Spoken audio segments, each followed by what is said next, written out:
We got a great guest. Let's do it. We do have a great guest to talk Eagles and former Pro Bowl wide receiver, Arkansas Fred Barnett. So let's get to it. Hey. Fred, welcome back to Philly Pressbox Radio, my man. Hey, thanks, guys. Thanks. Hey, thanks Fred. First thing I want to mention is you were just in Bermuda for a couple of weeks, and you came back on Monday. I mean, we appreciate you coming back, but you come back to a snowstorm and generally crappy weather. So are you regretting your decision to return to the Philly area from a place where it was 70 degrees today? Yes, I am. As a matter of fact, I was just telling some friends that we have over. I was kind of hoping that they canceled the flight. But we made it in. We had to get back for a couple of weeks. My wife actually has a company in Bermuda, and she's doing a lot of work there. And we had been there for about 3 months, and so we just came back, just for Christmas, and we're going to leave on the 26th, and we'll be gone for a little bit. But yeah, I come back, and it's cold, and it's like old man winter just kind of landed right on top of Philadelphia. So. Here we go. Here we go. Yeah, I'm afraid to go outside tonight, but hey, we'll worry about that in an hour. I understand you did get to see Sunday's game. You got to see an Eagles win, a new quarterback. What were your impressions of Jalen Hurts, the rookie? Well, you know what? He's a rookie. He's a rookie. And when you think about success in this league, one thing that I think that you should add with success is consistency. And this was his first game starting. I think that he showed a very nice poise to be in, to be on such a stage. I mean, you're playing against, in my opinion, a really, really good team, and in New Orleans, and to go out and as calmly as he did and make the plays that he made, I think was very commendable of him. But at the same time, too, I think that he has to be able to do that. Every weekend, every Sunday, and play to that level. So it'll be interesting. I after watching him, I still see some college tendencies that he has. I was very surprised to see him kind of sit in the pocket and kind of go through his progressions because he's able to run the football. Of course, I know the Eagles had some plays called for him to run. But, I think he did great as a rookie. I mean, to come in, as I mentioned, the poise that he had was remarkable, and I was very impressed. But now, can he consistently do it? And as you guys mentioned, we're going out to Arizona now, and they're a pretty good team as well. So, we'll see. Well, hey, Fred, let's get right to the receivers. Your specialty, obviously. Even in this game. Jalen Hurts only completed 6 passes to wide receivers. That was a struggle for Carson Wentz. Those receivers have trouble getting open. From a receiver standpoint, not having, and maybe this doesn't, I don't want this to sound like an excuse, but not having preseason and not having all that, the coordination of these young receivers to the quarterbacks, how big a deal is that? Oh, it's very big. It's very big. And there are a number of different things that are going on in our heads as a receiver, and it has to be the same information for the quarterback. He has to be thinking the same, and it's very important to have the timing down. It's very important to know exactly, what both of the quarterback and the receiver are thinking if a guy's playing a certain coverage. There's over the past few years they've been doing a lot of back shoulder throws. We didn't really do that, when I played in the 90s. But, so receivers have to be on the same page with possibly, looking for a back shoulder pass if he runs a deep route and the defensive back, is in a good position. I think it looked like the touchdown to Jeffries was a back shoulder. It looked like it. So, it's kind of instinct sometimes, but at the same time too, you kind of have to be on the same page. And that, as you mentioned, with them having no preseason, that's the kind of stuff you work out in the preseason. You just don't start it up, and you get a chance to do it in a live game. But this year, unfortunately, they had to crank it up right away. Well, Fred, the final 3 weeks of the season should be very interesting for a lot of reasons. Yeah. But regarding the quarterbacks, I mean, whether Hurts Yeah. plays great or not so great, there's going to be plenty of questions about the quarterback position going into the offseason. Wentz has a huge contract. He just signed it, a year and a half ago, and would bring a massive cap hit if cut or even if traded. So what is the team to do going forward? Well, I'll tell you what, man, it's if Hurts goes out and, win these 3 games, they're gonna have to bite the bullet, I think, because you got 3 different defenses, and if he goes out and makes plays and is successful, he becomes at that point consistent at what he's doing. You know what's so interesting? I was talking to a buddy of mine about the game. Actually, I was in Bermuda, so we were texting back and forth during the game. And I remember telling him this a while back, and I'm not quite sure of the feeling that I get from Wentz, but it's almost this excited nervousness that I see on his face. I don't see this calm. I don't see this. And I said this like 3 years ago. I said, I don't know why, even when he's successful, he looks like he's in a hurry. And he doesn't look like he's just calm. It's always looked like he's in a hurry up offense. And, when you look at guys like Aaron Rodgers, who literally looks like he's just sitting playing chess, and Tom Brady, and even the way Jalen Hurts looked, last game, he was just like, hey, I just go through my progression. I just make it happen. And what happens is, in my opinion, when you have that, I'm not saying that he's nervous, but when you have that way about you, you start anticipating things. So you can see things that are happening that are really probably won't happen. So I see Wentz sometime making moves before he needs to even make a move, running out of the pocket before he even needs to run out of the pocket. So it'll be interesting to see what happens, and of course, this is life. This is football is life. And there's a song that I love, Everything Must Change. And I'm not saying that he's not going to be here, but it'll be interesting to see if Hurts goes out and wins these 3 games. If Hurts goes out and, in my opinion, is successful enough, to be a starter, even if he doesn't win all 3, but he plays successful and they put points on the board, it'll be interesting to see what happens. And you have to understand too, the more you play, the more comfortable you are.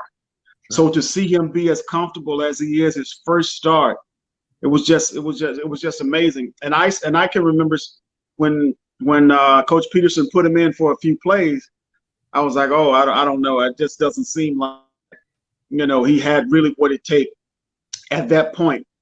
But, him being named the starter, it seemed like he just kind of like honed down and put himself, in position to make plays, to make, some good plays. And of course, go out and beat a good team. Right.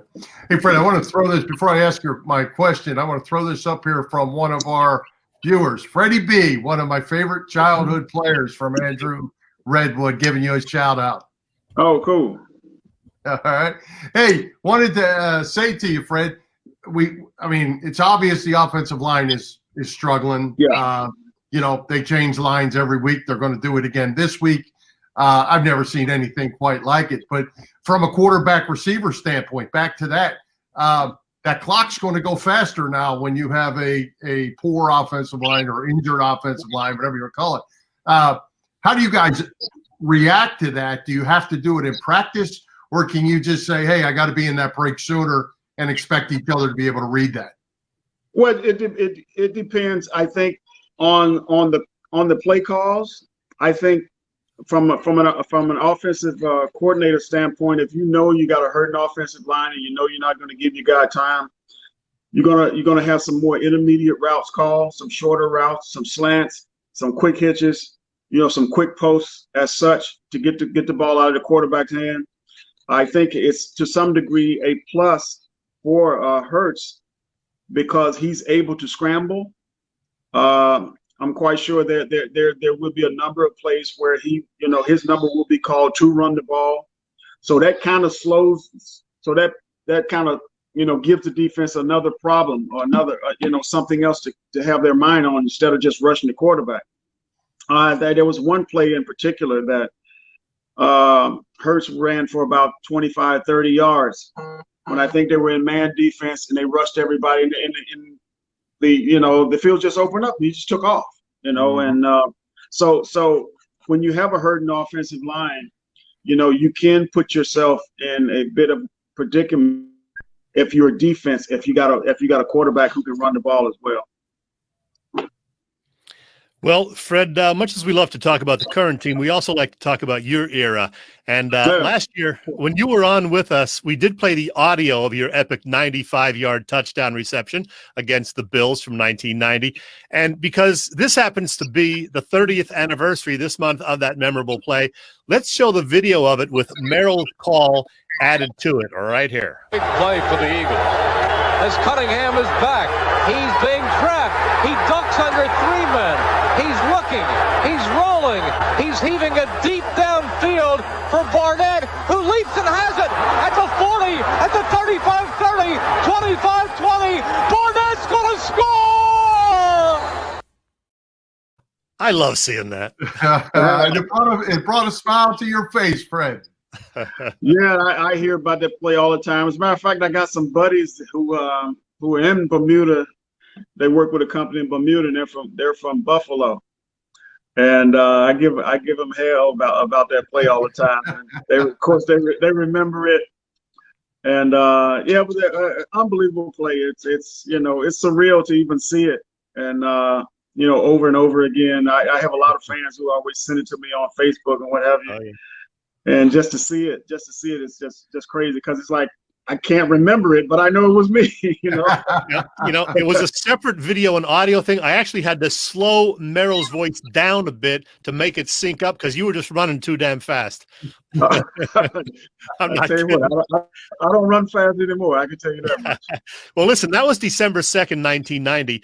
2 weeks later, which happened to be exactly 30 years ago tonight, you guys shut out the Packers 31-0 at the Vet. And I'm going to put you on the spot here, Fred.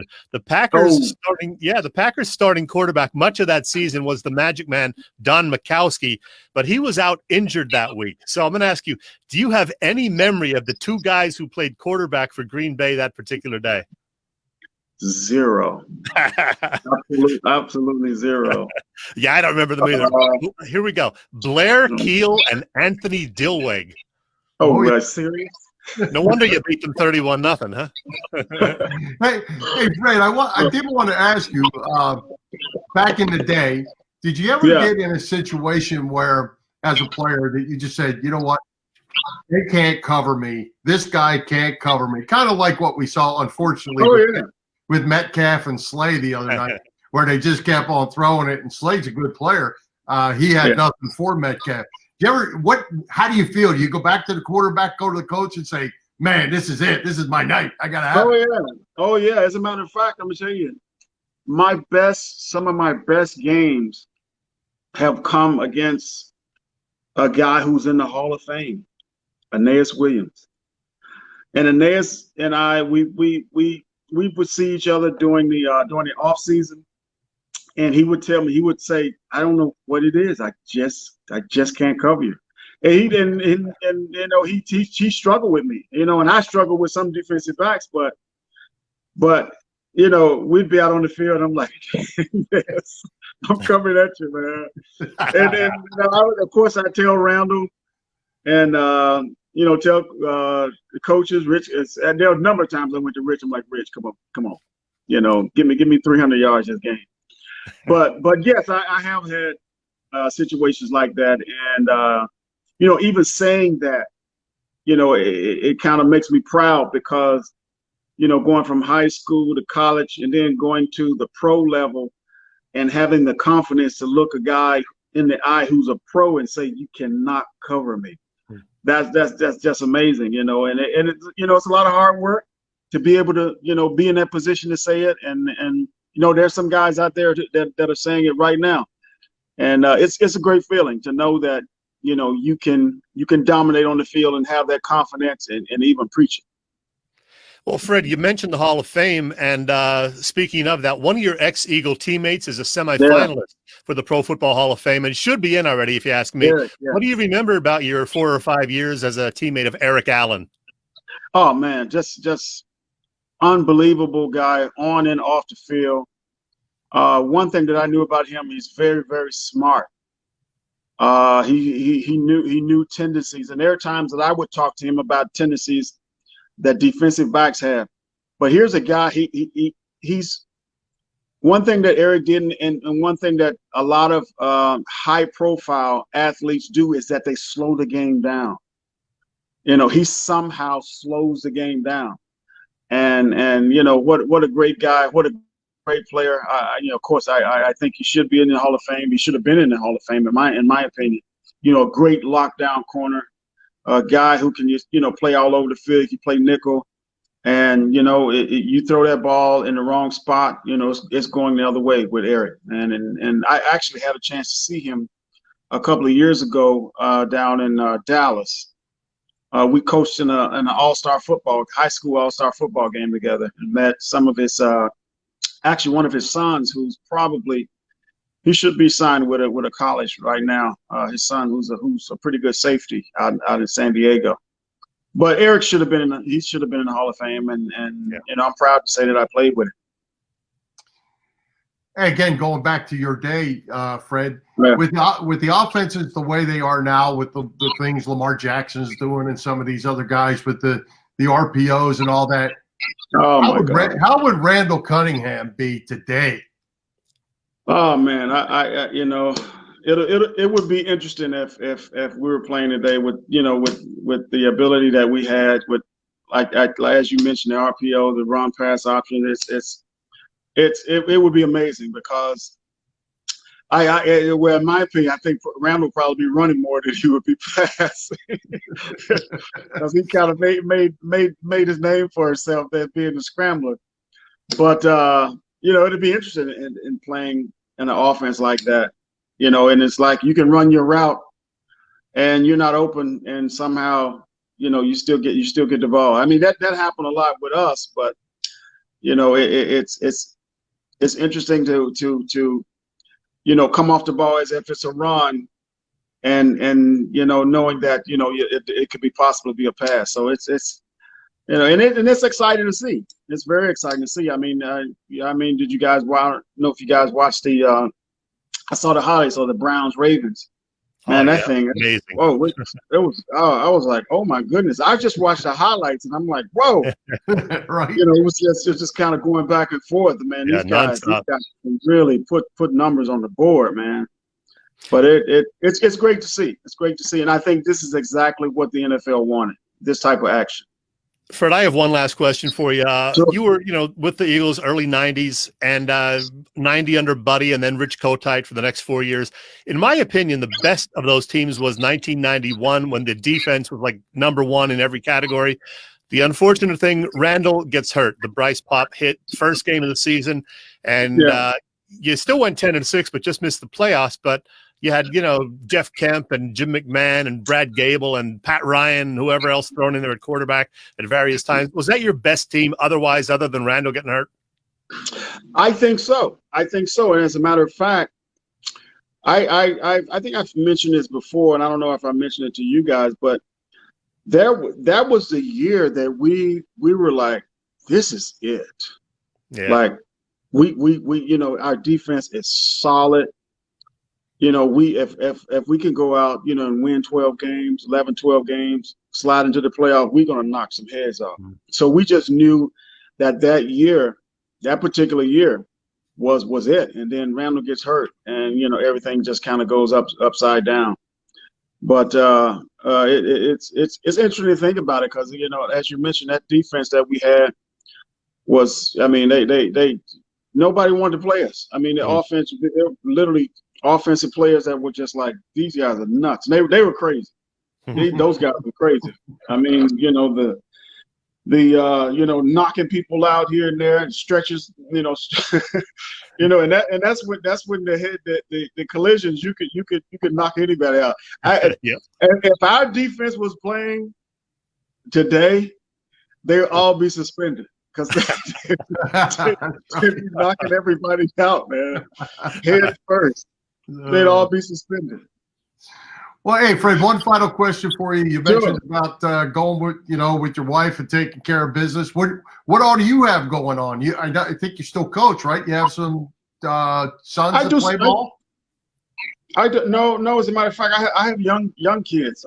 My boys are 9 and 4.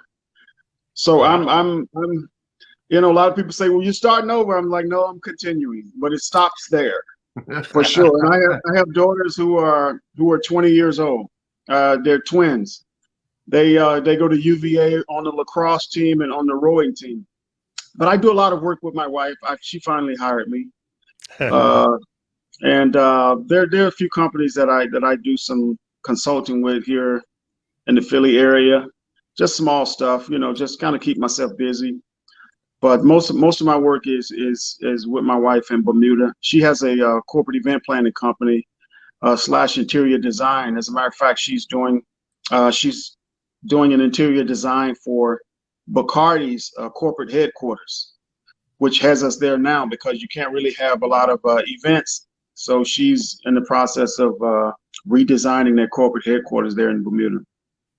Very nice. And I guess it's clear that she hired you. That makes her the boss. Of course. Yes. All right, Fred. Well, hey, we appreciate you taking the time to come by. Thanks for having me, man. Yeah, all right. Get out of this cold weather just as soon as you can. Drink me a little whiskey and I'll be all right. There you go. There you go. Fred. Take care, man. All right, Fred. Thanks, my man. Appreciate it. Hey, man. Thanks for having me. All right. Okay.